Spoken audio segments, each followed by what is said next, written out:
Darah adalah cairan tubuh yang berperan penting dalam proses kehidupan makhluk hidup. Darah juga memiliki peran penting dalam sistem kekebalan tubuh dengan melawan infeksi, menjaga keseimbangan cairan, dan mengatur suhu tubuh. Komponen darah terdiri dari plasma 55%, leukosit dan platelet 4%, dan eritrosit 41%. Fungsi darah: respirasi, transport oksigen dari paru-paru ke jaringan, dan karbon dioksida dari jaringan ke paru-paru. Nutrisi, transport zat-zat makanan yang diabsorpsi. Ekskresi, transport sisa metabolisme ke ginjal, paru-paru, kulit, dan usus untuk dibuang. Pemeliharaan keseimbangan asam basa di dalam tubuh. Pengatur suhu tubuh dengan penyebaran panas tubuh.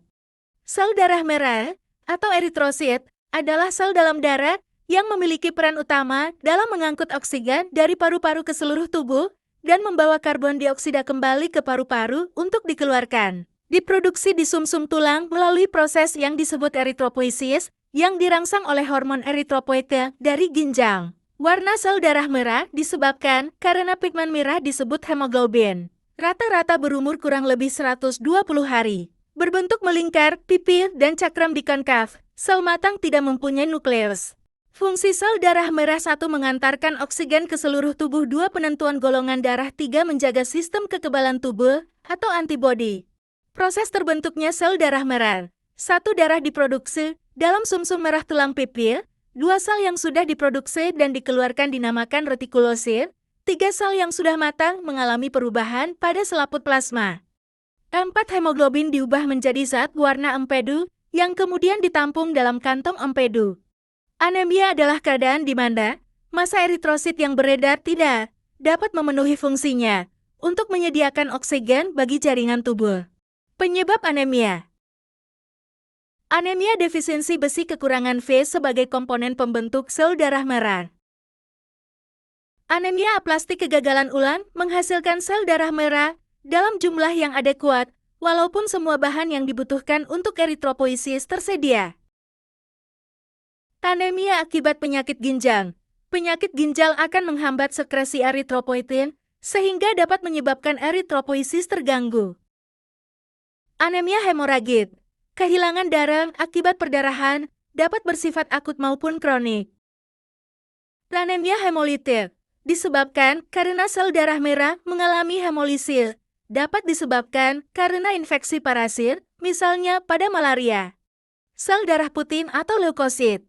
Sel darah putih adalah salah satu mekanisme pertahanan tubuh terhadap infeksi luar. Saat terjadi luka, maka sel darah putih akan berkumpul di tempat luka yang merupakan jalur masuk bagi bakteri dan virus. Sel darah putih atau leukosit berperan dalam mempertahankan tubuh terhadap penyusupan benda asing yang selalu dipandang mempunyai kemungkinan untuk mendatangkan bahaya bagi kelangsungan hidup individu. Selain itu, sel darah putih berfungsi sebagai pengangkut zat lemak. Sel darah putih mempunyai ciri-ciri, antara lain tidak berwarna, mempunyai nukleus, kehilangan Hb, bentuknya tidak beraturan, dan dapat bergerak. Sel darah putih dibedakan menjadi 2, yaitu granulosit dan agranulosit. Granulosit mempunyai nukleus yang banyak dan bersifat fagosit. Macam-macam granulosit, antara lain 1 neutrofil, jenis sel darah putih terbanyak. Bentuk nukleusnya beragam, misalnya batang, bangkok, atau bercabang-cabang. 2 basofil, berbentuk kue dan berbintik-bintik. Basofil melepaskan histamin pada saat terjadi reaksi alergi. 3 eosinofil, berbintik-bintik kemerahan, meningkat apabila terjadi infeksi atau reaksi alergi.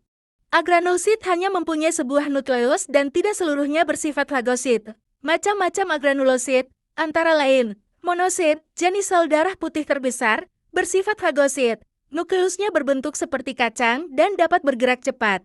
Limfosit, jenis sel darah putih yang tidak bersifat fagosit, selnya cenderung berbentuk lingkaran, berinti tunggal, dan hanya memperhatikan sedikit pergerakan. Fungsi limfosit untuk imunitas, kekebalan terhadap patogen dan toksin tertentu. Ada 2 macam limfosit, yaitu limfosit B dan limfosit T. Limfosit B melindungi kita dengan memproduksi antibodi yang akan menghancurkan patogen, sedangkan limfosit T secara langsung menghancurkan sel-sel yang mengandung antigen. Keping darah disebut juga trombosit. Dalam pematangannya, Megakariosit dipecah menjadi 3.000 sampai 4.000 serpihan sel yang dinamai sebagai trombosit atau capping sel platelet tersebut. Trombosit mempunyai bentuk bicembung dengan garis 0,75-2,25 mm, tidak mempunyai inti, dapat melakukan sintesis protein. Selain itu, trombosit masih mempunyai mitokondria. Trombosit bertahan hidup hanya sekitar 9 hari. Trombosit berfungsi penting dalam mempertahankan keutuhan jaringan bila terluka, sehingga tubuh tidak mengalami kehilangan darah dan terlindung dari penyusupan benda atau sel asing.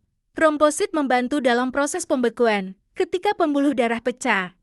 Trombosit berkumpul di daerah dan membantu menutupi bebedot kebocoran. Trombositopati. Ada gangguan yang mengurangi jumlah trombosit, seperti heparin-induced thrombocytopenia (HET) atau trombotik trombositopenit purpurat, tipe yang biasanya menyebabkan trombosis atau bekuan, bukannya pendarahan.